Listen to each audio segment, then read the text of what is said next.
I am grateful today for Charlotte Matthews, who has taken the time to thoughtfully explore the influence media has had on us. She is here this morning to share her perspective and her passion for feminism in the hopes that it welcomes you all to share your thoughts. Please welcome Charlotte Matthews.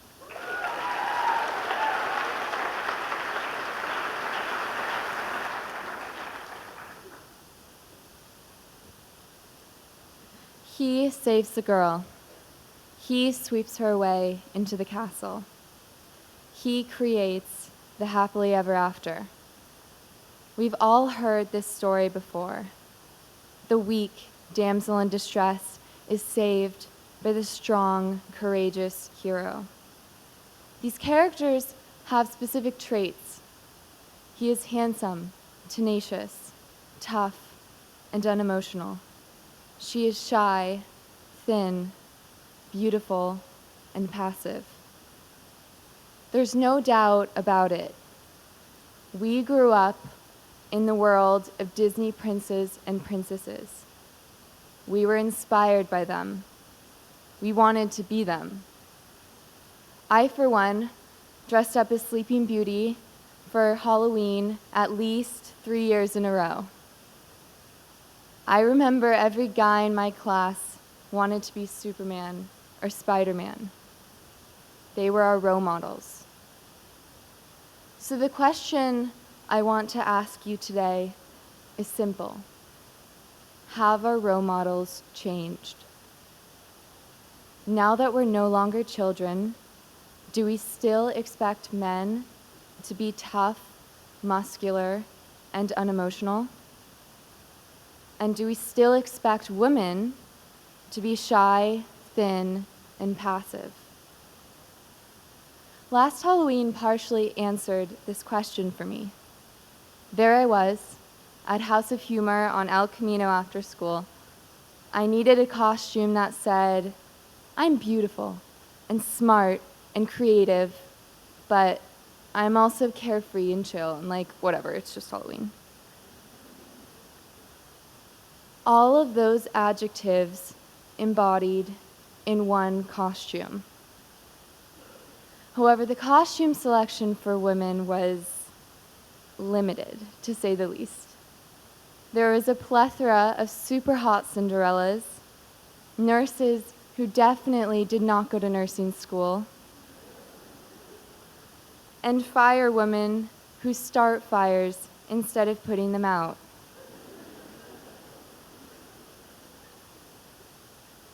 None of these even came close to meeting the dress code, much less a basic level of sophistication or female empowerment. This got me thinking about the dirty F word, feminism. As Emma Watson recently declared in her speech to the United Nations, and Beyoncé famously echoed in her song Flawless, feminism, by definition, is the belief that men and women should be entitled to equal rights and opportunities. It is the theory of the political, economic, and social equality of the sexes. But why should we care about feminism? We're high schoolers, not lawmakers. We live in the US and also in California, one of the most liberal states in the nation. Caring about feminism, after all, doesn't get you into college, right? Why does it matter? Why should you care? The thing about sexism is that it manifests itself not just in the women's costume department at House of Humor when girls are trying to fit into tight 4-inch hemlines, but also in our everyday lives. It manifests itself when guys can't cry, but girls can. It manifests itself when girls feel as if they have to straighten their hair every single day to be comfortable. It manifests itself when guys make fun of other guys for not being physically ripped. It manifests itself when I see other girls skipping lunch and then I feel bad about eating a sandwich. It manifests itself when guys are applauded for getting as many girls as possible, but girls are called sluts if they date too many boys. I turn to one of the root causes of this issue: social media, specifically Facebook and Instagram. These are advertised as tools that connect you to friends across the world, but in reality, my news feed is flooded with pictures of girls with very low-cut tops, short shorts, and a lot of makeup. This doesn't connect me to my friends, it connects me to my own self-doubt. My first thought when I see these pictures is, I should put on a lot of makeup. I should straighten my naturally curly hair. I should pose a certain way so that it appears I have a thigh gap. I should look like that girl with 300 and something likes, but I only have 120. What does that make me? A failure? I know this sounds ridiculous, but I bet that every one of you has gone through some rendition of this thought process before. We quantify our self-worth with Facebook likes. And we're all guilty of this. The obsession with being popular on social media and the obsession with appearing to be the perfect guy or the perfect girl, just like those Disney princes and princesses.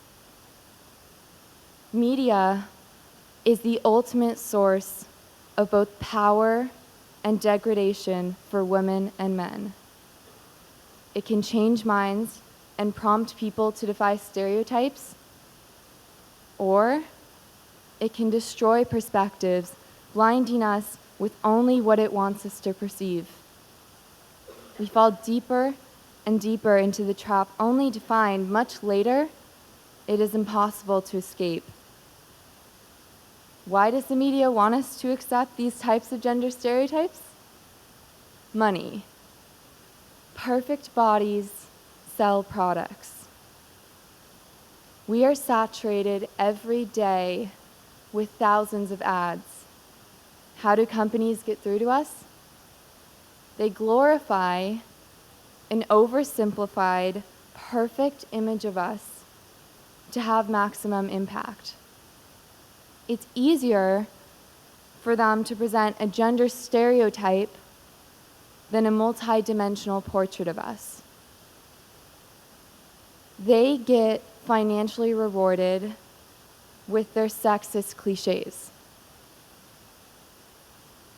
So, with all of this being said, was I wrong to wear that Sleeping Beauty costume so many times when I was a child? Was it wrong to get excited about a like on my Facebook picture? The answer is no. It's not wrong, as long as you keep these types of media influences in perspective.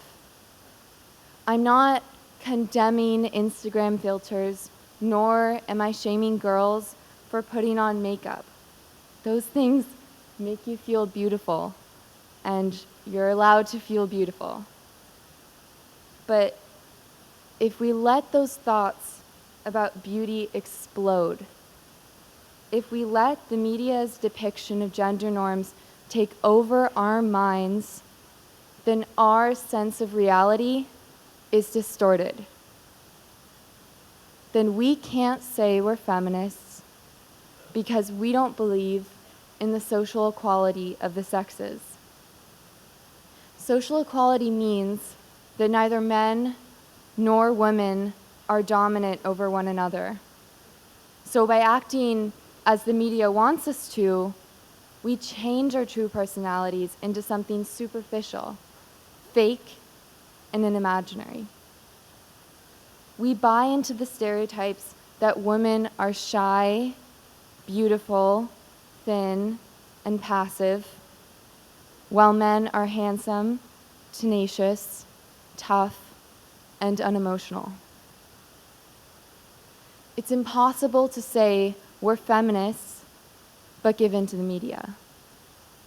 That's half feminism. True feminism requires all three components: political, economic, and social rights.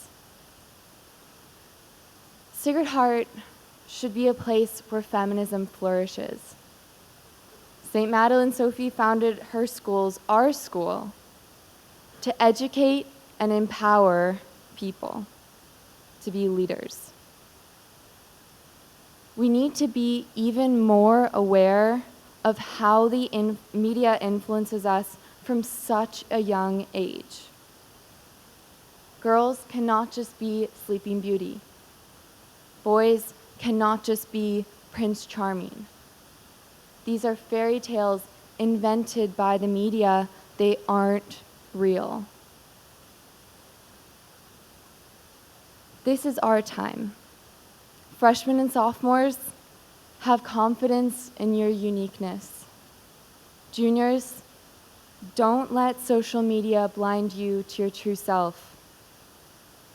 Seniors, seize the opportunity to start fresh in college. In the words of Emma Watson, if we are to stop defining each other by what we are not and start defining ourselves by what we are, we can all be freer.